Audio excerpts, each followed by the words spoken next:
Juin 2014. Le groupe État islamique s'empare de la deuxième ville irakienne, Mossoul, puis proclame un califat à cheval sur l'Irak et la Syrie. L'organisation djihadiste et son chef Abou Bakr al-Baghdadi prennent le monde par surprise.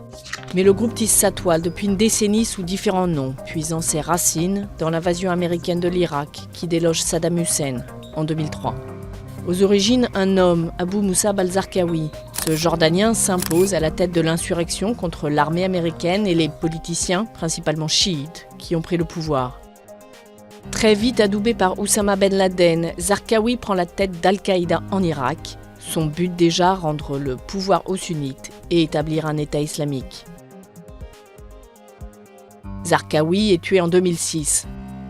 Al-Qaïda en Irak devient l'État islamique en Irak, mais rejeté par les tribus sunnites locales, s'essouffle.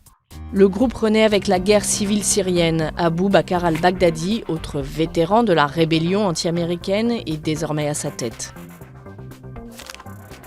En 2013, il propose de fusionner avec le front Al-Nosra, actif en Syrie. Mais Al-Nosra refuse et Abou Bakr al-Baghdadi est désavoué par Al-Qaïda. C'est la rupture, mais Abou Bakr al-Baghdadi et son nouvel État islamique en Irak et au Levant, transformé en État islamique en 2014, poursuit son extension.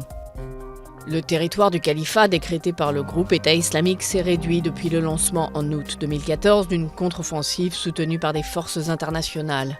Mais l'organisation contrôle toujours de larges territoires et d'importantes villes comme Mossoul en Irak ou Raqqa en Syrie. Grâce au trafic de pétrole, d'antiquités, aux extorsions, à un système de taxes, il dispose d'un trésor de guerre.